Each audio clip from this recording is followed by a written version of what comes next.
Assalamualaikum warahmatullahi wabarakatuh. Puji syukur atas nikmat yang Allah berikan dan kesempatan kepada kita semua, dan semoga teman-teman semua sehat selalu dan dalam lindungan Allah. Baiklah, kami di sini akan mempresentasikan hasil dari diskusi kami yang berjudul Problem Solving Masalah Kependudukan dan Lingkungan Hidup yang ada di dalam masyarakat, yang akan dibacakan oleh saya sendiri, Elsie Marinda. Baiklah, masuk ke yang pertama, masalah kependudukan. A. Kualitas penduduk dan kesehatan. Kualitas penduduk dicerminkan dari tingkat pendapatan, tingkat pendidikan, dan tingkat kesehatan. Masuk ke yang pertama, tingkat pendapatan.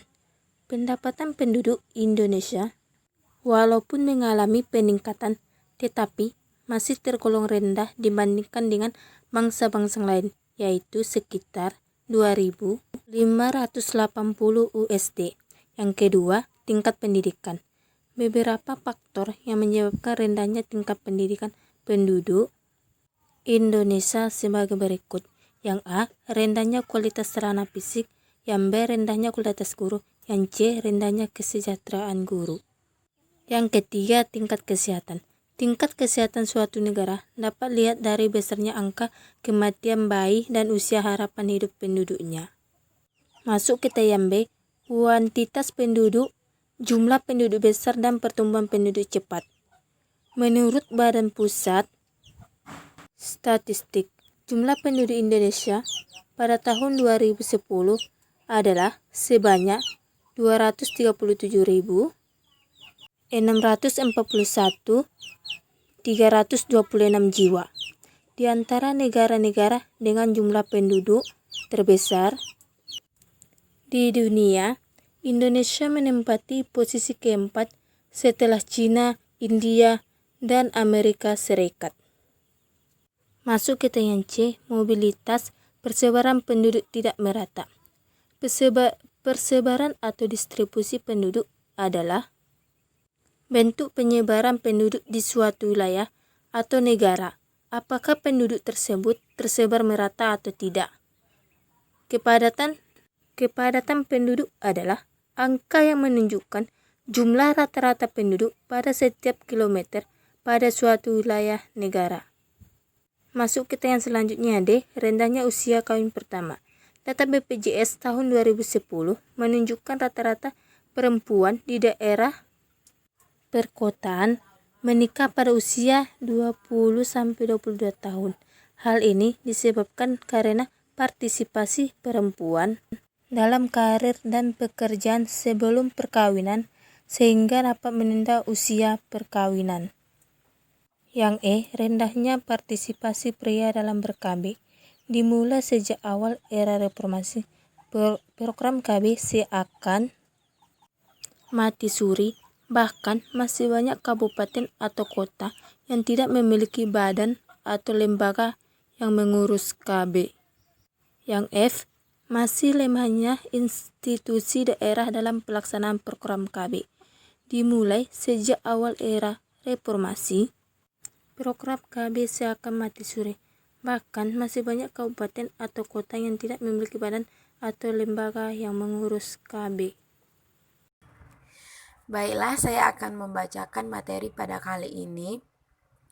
G. Rendahnya budaya olahraga di kalangan masyarakat dan prestasi olahraga Indonesia yang tertinggal. Masalah lainnya adalah rendahnya angka partisipasi penduduk dalam berolahraga yang hanya sekitar 22,6%. Terbatasnya fasilitas olahraga, baik berupa prasarana maupun sarana olahraga.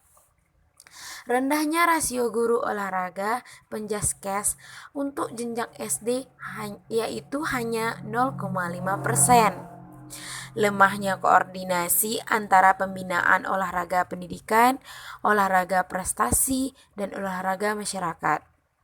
Dalam era desentralisasi dan otonomi daerah, penataan peran pembinaan olahraga antara pemerintah pusat dan daerah belum tertata dengan baik, serta menurunnya prestasi olahraga dan event-event internasional.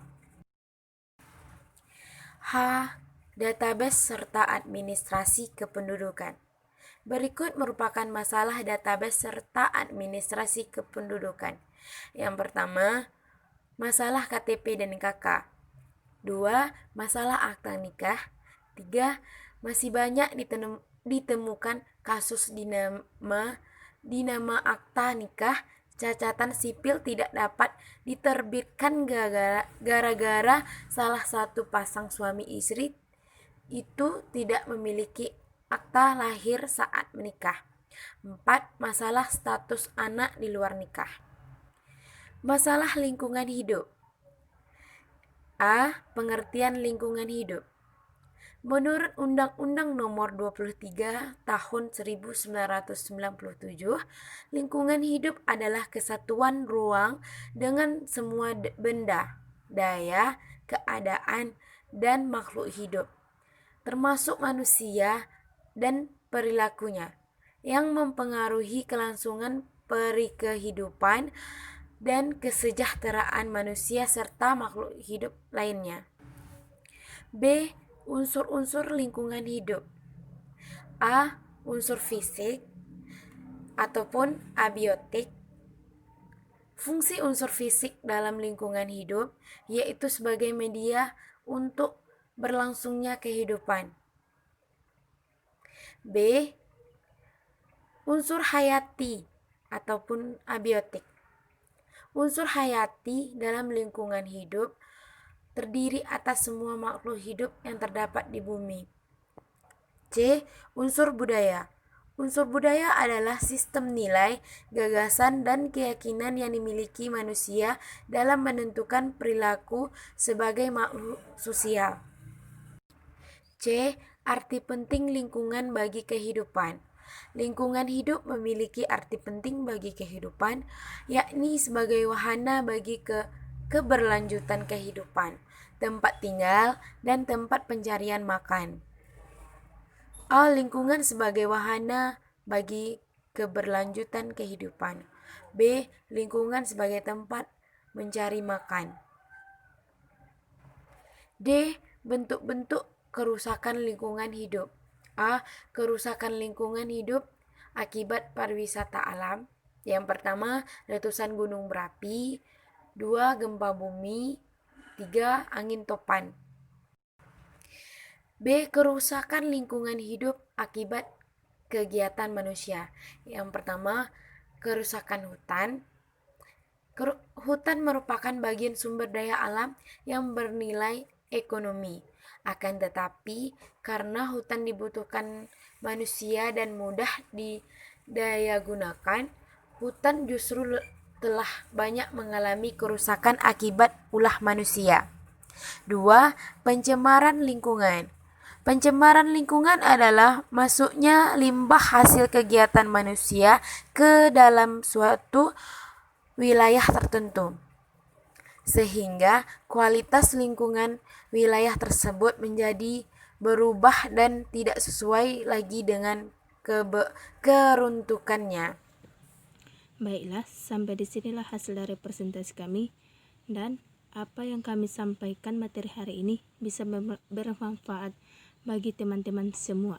Dan saya akhiri, Assalamualaikum warahmatullahi wabarakatuh.